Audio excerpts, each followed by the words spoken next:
Alright, hello everyone. So yung lecture natin ngayon, ilalagay ko to under ng positive psychology as this is very related to mental health. So ang title ng lecture natin ngayon is Mental Health in Eden.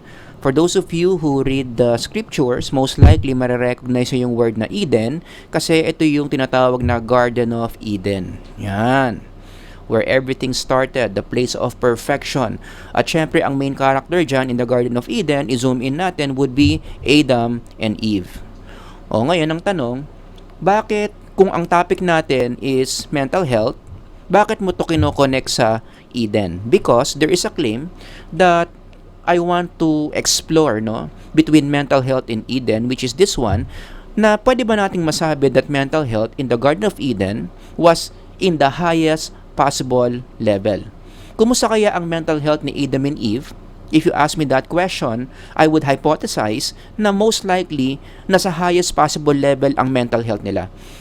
Kaya ang pinakaunang mga tao na pinakamataas ang mental health, I would have to say, would be not the Garden of Eden, would be Adam and Eve in the Garden of Eden. And later on, as I present some data, susuportahan natin yung claim na yan. In fact, yung name pa lang na Eden will already give you a clue. Ni-research ko to kagabi, no? Alam nyo ba na yung word na Eden, galing pala yan sa Hebrew word na Eden Gan, which means pleasure and delight. So gamitin mo yung words na yan, the garden of pleasure and the garden of delight. Sino dito gusto mapunta sa garden of pleasure and garden of delight? Siyempre lahat tayo gusto dyan. And Adam and Eve were there. Nilagay sila sa garden of pleasure and delight. And if you read the words pleasure and delight, very connected yan sa definition ng mental health from the APA Dictionary of Psychology. Basahin nyo, anong ibig sabihin ng mental health? A state of mind characterized by emotional well-being, good behavioral adjustment, relative freedom from anxiety, and disturbing symptoms. I want to highlight those words. Paano mo malalaman na more or less maganda ang mental health mo if you have freedom from anxiety and disturbing symptoms? I-connect mo dyan yung Hebrew word na Eden Gan, pleasure and delight. Kung ikaw punong-puno ka ng pleasure and delight, then most likely you are free from anxiety and other disturbing symptoms. They cannot coexist. Does that make sense? So yan yung isa sa mga more or less partial support na maganda ang mental health ni Adam and Eve because they are placed in a garden na punong-puno ng pleasure and delight. In connection to the definition of mental health, most likely magaganda ang mga mental health ng mga yan. Which again, we go back to this claim that we want to explore mental health in the Garden of Eden was in the highest possible level. But then again, mag-zoom in tayo sa mental health going back. So ito yung definition ng mental health. If you read the literature, siguro sa AbPsych or even in positive psychology, ang mental health walang single variable that can determine that. It's always a mixture of different variables. Nagigets nyo? Walang iisang factor ang magde-determine kung gaano kaganda ang mental health mo. Laging maraming factors yan na nagko-combine that determines a person's overall mental health. Now, i-connect natin yan sa Garden of Eden. Ito yung kiniklaim nung lecture na in the Garden of Eden, itong mga positive factors na to that determines a person's mental health present in the Garden of Eden. At kung bibigyan natin ng mga pangalan, ano ba yung mga factors na yan that determine a person's mental health? Going back to the literature, ito yung mga examples.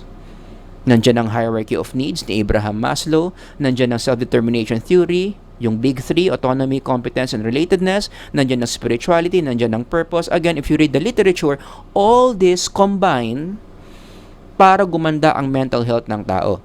So kung gusto mong tumaas ang mental health mo, anong dapat mong gawin? Siguraduhin mo na meron kang apat na yan. Now, disclaimer lang, hindi ko pa nakumpleto yan. If you read the literature, marami pa akong hindi nasama dyan. Because we don't have enough time, masyado tayong haba, nilimit ko lang yung discussion dito sa apat. Na itong apat na to, if you have this in your life, if you have this in your psychological life, most likely, gaganda ang mental health mo. And in this lecture, ang claim natin, itong apat na to is present in the Garden of Eden, kaya natin nasabi na maganda ang mental health ni Adam and Eve in the highest possible level. Let's start with the hierarchy of needs. Pag narinig nyo yan, maaalala ninyo sino? Si Abraham Maslow, na asawa ni Mrs. Maslow. Kilala nating lahat yan. And what did Maslow say about mental health in connection to his theory? Ang sinasabi niya, kung gusto mo maging maganda ang mental health mo, siguraduhin mo na meron kang lahat ng needs from the hierarchy, from the pyramid. So the more needs that you have in your life from the pyramid, mas maganda ang mental health. So anong kinalaman yan sa Garden of Eden? We can hypothesize that in the Garden of Eden, lahat ng needs na yan from the hierarchy, meron si Adam and Eve. Because the Garden of Eden is a garden of abundance. Walang kulang dyan. In fact, balikan mo yung nangyari in the past 5 days. Before Adam and Eve were put in the garden, ang dami nang nilagay ni Lord doon before humans came into the garden. Kaya we can imply na nung place sila, nung nilagay sila ni Lord doon, lahat ng needs nila nandoon na. In fact, simulan mo pa lang sa physiological needs Ang dami na nilang needs dyan. Hindi sila nagutom dyan for sure. Araw-araw buffet. Unlimited. Behold, I have given you every plant yielding seed that is on the face of all the earth, and every tree with the seed in its fruit, you shall have them for food. They were abundant in food, which satisfy the physiological needs. And again, though we don't have enough time, we can imply na from physiological needs hanggang self-actualization needs, lahat yan present in the Garden of Eden, which makes us hypothesize na maganda nga ang mental health ni Adam and Eve. Because all their needs from the hierarchy of needs are met in the Garden of Eden. Number 2, pag-usapan natin yung self-determination theory na pinasikat ni Ryan and Deci. So pag narinig niyo yung mga pangalan na yan, Ryan and Deci, that's very connected to self-determination theory, wherein according to them, kung gusto mo maging maganda ang mental health mo, dapat meron kang 3 psychological ingredients. Nandyan yung autonomy, nandyan yung competence, and relatedness. And if you read the passage about the Garden of Eden, we can say na present na naman yung 3 ingredients na yan in the Garden of Eden. Unahin natin yung autonomy. Ano bang ibig sabihin ng autonomy? Autonomy has something to do with freedom. Mas gumaganda yung mental health natin if as human beings, we feel that we have freedom to do certain things. And what is the number 1 indicator or palatandaan in Tagalog na meron kang freedom if you can make choices? So ang tanong, meron bang choices si Adam and Eve in the Garden of Eden? Meron ba silang benefit of free will? Meron ba silang benefit of choosing what to do and what not to do? Ang sagot, meron. For instance, meron silang choice kung anong kakainin nila. Dun pa lang in that level. And the Lord God commanded the man saying, you may surely eat of every tree of the garden. Ilang tree meron dyan? Hindi ko alam. But for sure, marami. Because during this time, because ito yung origin, ito yung start, wala pang extinct dyan. So lahat ng puno na ginawa ni Lord, nandyan pa. At lahat yon pwede niyang kainan, so every day, he can make choices kung anong puno yung gusto niyang kainan. Other than that, doon sa second part, marami din nagtatanong, no? Bakit kaya si Lord nilagay pa yung tree of life in the Garden of Eden, or tree of the knowledge of good and evil, in the Garden of Eden, kaya tuloy nagkawindang-windang ang tao, kaya tuloy nagkaroon tayo ng sinful nature because Adam and Eve disobeyed. Bakit pa ba kasi nilagay yan in the first place? Yan na yung sagot. Because this is another way that free will was made possible by God.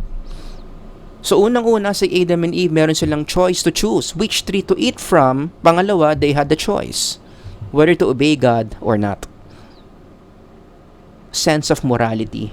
When we talk about what's right and what's wrong, we have the ability to choose to do what's right and to avoid what's wrong. Application ng free will yun. And Adam and Eve had the choice. But of the tree of the garden, but of the tree of the knowledge of good and evil, you shall not eat, for in the day that you eat of it, you shall surely die. They had the choice to eat or not to eat, to live or to die. Kaya nilagay yung puno na yan in the Garden of Eden as an expression of autonomy present in the garden. Pangalawa, yung competence. Ibig sabihin ng competence na feel mo na meron kang kayang gawin at magaling ka doon sa ginagawa mo. And there's an interesting passage in Genesis where the Lord God took the man and put him in the Garden of Eden to what? Work it and keep it. Isa yan sa mga unang pinagawa ni Lord sa tao. To work on the garden and keep it. Tanong, bakit kaya pinagawa yan? Well, maraming theories dyan, but in connection to our lecture today, one possible interpretation is because God wanted humans to feel competent what they can do using their physical body. Diba? Pinakita ni Lord kung anong kayang gawin, kung ano ang competence ng physical body in the garden. And one way to do that is to work on the garden. Pinakita kila Adam and Eve kung ano ang kaya, ano ang competence ng katawan in taking care of the garden. So this is one way to enhance the competence of the first humans. So meron tayong competence, check. Meron tayong autonomy, check. Ano yung pangatlo? Relatedness. And when we talk about relatedness, this is something to do with relationships. Ang mental health, very connected yan sa relationships. One of the most powerful predictors of mental health yan. Kaya ang isang taong may problema sa mental health, most likely, malamang sa malamang, may problema yan sa relationships. And vice versa, kapag maganda ang mental health mo, most likely, okay ang mga relationships mo. And in the Garden of Eden, meron ng relationship. The first relationship was established between Adam and Eve. Then the man said, "This is at last the bone of my bones and flesh of my flesh. She shall be called woman because she was taken out of man." Remember this passage, saan nanggaling to? The first time that Adam saw his wife. And please use your imagination, no? Picture nyo, paano sinabi ni Adam to? Hindi lang niya binasa yan. Talagang he meant it. Talagang he was so excited, he was so happy when he was saying these words. That finally, there is another human being that I can connect with. Kasi before Eve, ang kasama niya, ibang category ng creatures, mga animals. But this is the first time that there's another human being. Pareha sila ng nature that he can connect with. So nagkaroon dito ng connection between human, tumaas yung relatedness.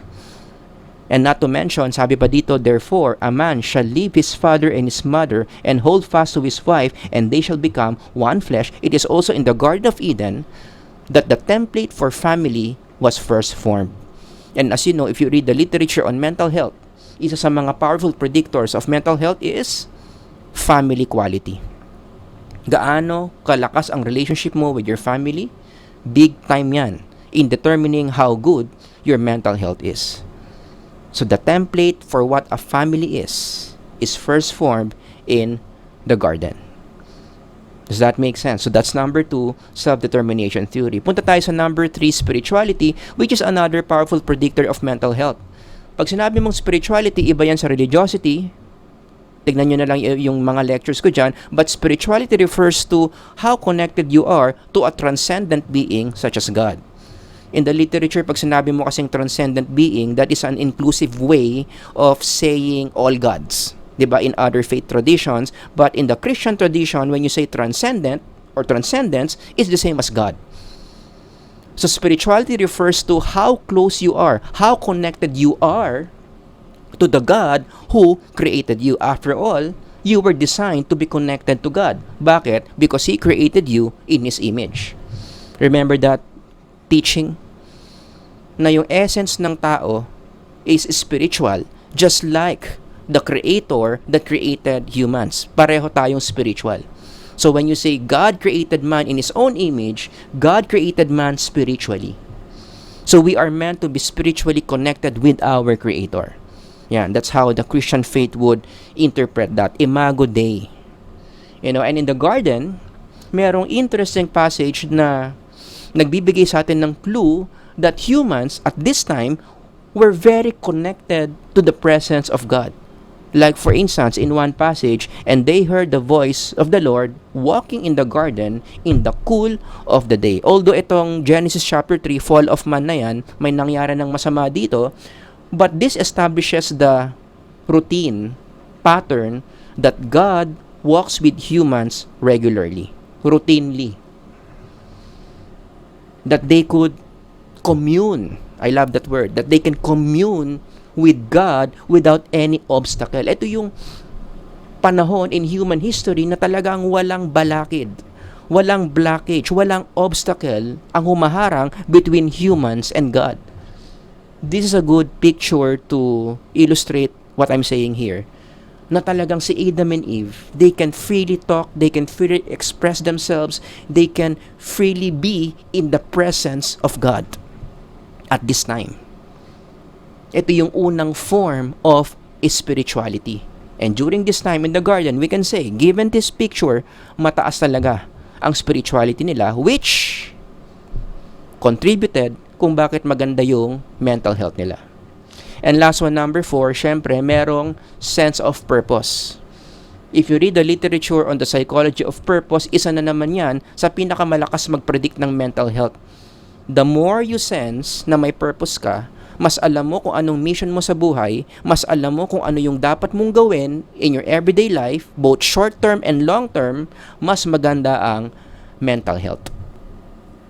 Okay? Well, if you want to read an article on that, this is a good article to read, How Purpose Can Influence a Person's Mental Health. I-backtrack mo in the history of psychology. Yan din yung na-realize ni Viktor Frankl, a very popular figure in the field of psychology. 'Di ba yung experience niya doon sa Holocaust? Ano yung conclusion niya based on his observation that the main way that people in the Holocaust, in concentration camps, sustained their mental health is by sustaining their sense of purpose. The moment na masustain mo yan, alam mo kung bakit ka nagsasuffer. Alam mo na may purpose yung suffering mo. Alam mong may pupuntahan yung suffering mo, yung willingness to live mo, yung well-being mo masusustain. Hindi ka susuko, hindi ka magi-give up. Because for some people, sa observation ni Viktor Frankl, yun yung nangyari eh. Nawalan sila ng purpose, therefore nawalan sila ng willingness to live, so many gave up in surviving. And so, were dead in the concentration camps. But for those people na talagang na-sustain nila na may purpose lahat ito, kailangan kong mabuhay dito kasi ang goal ko is to see my family again. Sila pa yung mga nabuhay. Purpose is good for mental health. And again, in the garden, purpose was present. In fact, this was one of the first things that God gave humans in the psychological level. Siyempre, una pinakilala ni Lord yung anong pwede nilang kainin, right? Pero later on, yung sense of purpose in-established then. And God blessed them, and God said to them, "Be fruitful and multiply, and fill the earth and subdue it, and have dominion over the fish of the sea, and over the birds of the heavens, and over every living thing that moves on the earth." Does that make sense? Bakit yan yung sinabi ni Lord sa mga tao, kay Adam and Eve, para magkaroon sila ng sense of purpose? That you are my representatives here on earth. I created you in my image. You should be the stewards of all these things that I have created. Yan yung sense of purpose ng mga tao during that time in the Garden of Eden. So again, purpose was present. So going back to our claim, bakit masasabi nating overall maganda ang mental health ni Adam and Eve? Gaano kaganda? Highest possible level, because in the garden, present yung mga psychological variables. Present yung psychological variables that strengthens mental health. Merong hierarchy of needs sa Garden of Eden. Present yung autonomy, relatedness, and connectedness sa Garden of Eden. Yung spirituality at yung purpose. Ngayon, meron bang marker or palatandaan or ebidensya na okay nga yung mental health ni Adam and Eve during this time? Well, merong isang interesting passage that can give us a clue. Which is what? Sabi dito, "And the man and his wife were both naked and were not ashamed." And I want to highlight those words, "not ashamed," which is an indicator na mababa or halos wala silang neuroticism. Wala silang worry, wala silang doubt, wala silang suspicion against each other. Kasi nga, yung emotions nila dito, punong-puno ng positivity. From the word Eden, pleasure. Punong-puno sila ng pleasure and delight. That not even being ashamed, they feel. But of course, fast forward, as we know, unfortunately, this would later on change. When they sin against God. Ayan, gagawa natin ng ibang lecture yan. Alright? But then again, given all this I've presented, we can say more or less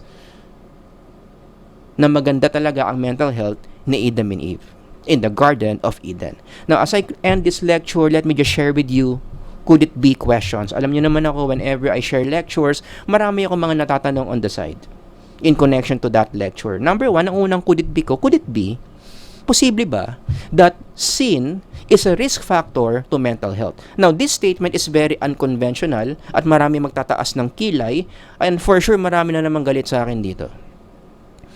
Pero wag naman kayo magalit, nagtatanong lang naman ako, 'di ba? Kung ayaw niyo sagutin, wag niyo sagutin. Okay? Could it be that sin is a risk factor to mental health? Unconventional to kasi yung word na sin is a theological term while mental health is a psychological term. So bakit natin ini-interrelate? Kasi nga, in our perspective, in my perspective of psychology, maraming overlaps talaga yan sa theology. After all, we talk about the spirit in psychology, the theology also talks about. So, posible kaya na yung sin, meron siyang negative effect sa mental health. Because again, if you compare the mental health of Adam and Eve during Eden sa buhay nila o sa mental health nila post-Eden, after the fall of man, after they sinned against God, makita mo yung drastic change ng mental health nila from positive to negative. Talagang bumagsak eh. Like for instance, balikan natin yung binasa ko kanina, and the man and his wife were both naked and were not ashamed before the sin, before the fall of man. Hindi pa sila nagkakasala dito. Pero nung nagkasala na sila, when they disobeyed God by eating the fruit that they should have not eaten, ano nangyari? Later on ang sinabi sa scriptures, and he said, I heard the sound of you in the garden. Adam was talking to God here, and I was afraid. Because I was naked and I hid myself. Iba pa yung I hid myself from God. Ibang lecture yan. But I just want to focus on those words, and I was afraid. For the first time in the history of human beings, they felt something negative. Kanina wala silang shame. Everything is good, and now they were afraid. And in psychology, using psychological language, the word afraid is very connected to what we call in the big five personality traits, neuroticism.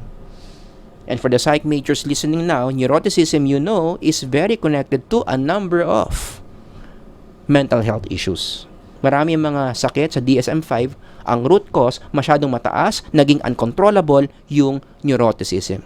So this is the first time that humans felt neurotic. And what caused that? They sinned against God. Kaya natin na-connect na yung possibility na baka nga yung sin are behaviors that we do that affects our mental health. At ano ang common denominator sa lahat ng sins? We offend God. We fall short of the holiness of God. So any behaviors, any forms of thinking that makes you fall short of God's holiness is considered a sin, therefore can affect your mental health. And you know, we have partial evidences to support this. Like for instance, pag-usapan natin yung sin of lust, may mga studies na nagpapakita na ang pornography overall, it's not good for mental health. Basahin nyo lang itong mga sinite kong mga authors dito. No? But basically, yan yung nakita nila sa mga studies nila na strong predictor of poor mental health yung pornography. Going back to the list of the 7 deadly sins, i-connect mo yung greed and envy, gawin mong materialism yan, and in the literature, materialism is a negative predictor of mental health. Meaning, mas materyoso ka, which is connected to greed and envy, mas materyoso ka, mas bumabagsak yung mental health mo. Which explains why in some other studies, bahala na lang kayong mag-search, no? But in some other studies, which explains why constant use or heavy use of social media, pampababa rin ng well-being. Pumapalya din yung mental health pag babad na babad ka sa social media, because social media most likely will promote materialism that will increase your greed and envy that destroys your mental health. So yan yung mga partial supports, no, of why sin and mental health can be connected. Okay? Number 2, could it be, again, nagtatanong lang, huwag kayong magalit sa akin, tinatanong ko lang, spirituality is a protective factor to mental health. Posible kaya na isa sa mga solutions para gumanda ang mental health ng tao is to increase our proximity, is to get closer to the Creator who designed, who created our psyche. The closer you are to God, the higher your spirituality, the better the mental health. And going back to that scene in the Garden of Eden, kaya natin nasabi na maganda ang mental health ni Adam and Eve kasi nga perfect pa. Before sinning, perfect pa yung relationship nila with God. They can closely commune with God. And that definitely made their mental health perfect. Do we have partial supports na totoo nga yan, that the nearer you are to God, the more connected you are to God, the better the mental health? Ang daming studies dyan in the area of spirituality.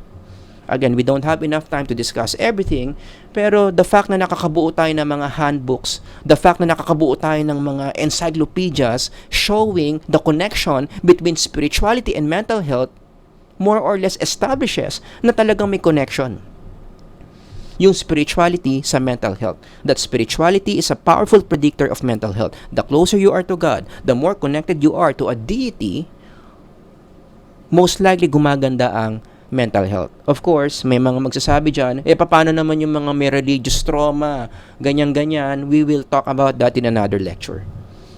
How do you reconcile the fact that there are some people na naging spiritual, pero ang ending, poor ang mental health? Gagawa natin ng ibang lecture yan. But when we talk about general findings, yung dami ng findings, dominant talaga yung connection between spirituality and good mental health. Kaya nga may follow-up, could it be ako under number 2 Could it be, if that is true, that spirituality predicts good mental health, that the psyche is wired for God? Hindi kaya yung psyche natin talagang dinesign yan to connect with God, and the more we follow our wiring, the better our mental health is? And where are we coming from? From our essence. Kasi ano ba ang essence ng psyche? Ano ba ang essence ng tao? That we are spiritual beings. We are spiritual beings in a body. And our Creator is a spiritual being Himself. God is spirit. So could it be, posible ba, na gaganda ang mental health natin if we attach ourselves to someone who is spiritual, such as our designer, who is God? Does that make sense? And may mga partial supports ba dyan? Meron bang mga scientific movements, attempting to establish this? Actually, meron. For instance, merong sumisikat ngayon na subfield of knowledge called neurotheology, where they try to answer these difficult questions. Could it be that our biological body, that our neural wiring, it is designed to search for the sacred? And the more we find the sacred, the better our mental health becomes. This is a very interesting field of knowledge, no? So basahin niyo na lang to if you have time. Alright? Pero meron pa akong isang baka naman, no? Baka naman gusto niyo panoorin yung lecture ko on that. May ginawa akong lecture, The God Instinct, where I discussed the possible outcomes that happen to a person the more we connect with God. Kung spiritual being ka at kumo-connect ka sa spiritual creator mo, bakit most likely gumaganda ang mental health? I discussed that in that lecture. And last one, number 3, could it be that God knows psychology? Marami na naman nakataas ang kilay, but hear me out. Ito yung logic ko dito. Okay, pakinggan nyo. Bakit ko nasabi na most likely ang Diyos alam ang psychology? Because how come, even before hardcore science, God already knows that these things, hierarchy of needs, self-determination theory, spirituality, purpose, are good for mental health. That He made sure that these things are present in the garden for the benefit of the first humans. Again, this is before hardcore scientific movement in psychology. God already knows. And later on, these things in the Garden of Eden was scientifically confirmed by scientific psychology. Doon na pumasok yung positive psychology. Pero between what God knows and what science knows, anong nauna? Alam muna ng Diyos bago nalaman ng science. Kaya nga ulitin ko, as I always say in this channel, no, scientific method is not the only way to know the truth about the psyche. Don't get me wrong, hindi ko hate ang science, hindi ako anti-science, mahal na mahal ko ang science. Ang psychology is a science. Pero ang sinasabi ko, wag nating sabihin na science lang yung way. Para makaalam tayo ng mga truths about the psyche that we are studying in psychology. Because revelation of God is also a valid way, a good way, or arguably a better way of understanding the psyche that we study in psychology.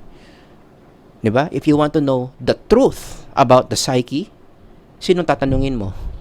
Well, again, option 1, you can ask science and then use the scientific method and answer your own question. But another answer to that question is, di tanungin mo yung gumawa ng psyche. You want to know the truth about the psyche? Ask the person who knows all the truths about the psyche because he created the psyche, Jesus. Make sense? You decide. Alright? So, yun lang yung maikli nating lecture here on mental health in Eden. Kung meron kayong mga questions or comments, ilagay nyo lang dyan sa baba. Babasahin natin yan if we have time. Alright? So, until the next lecture, Sir Howard here. God bless everyone. Ingat kayong lahat. Bye-bye.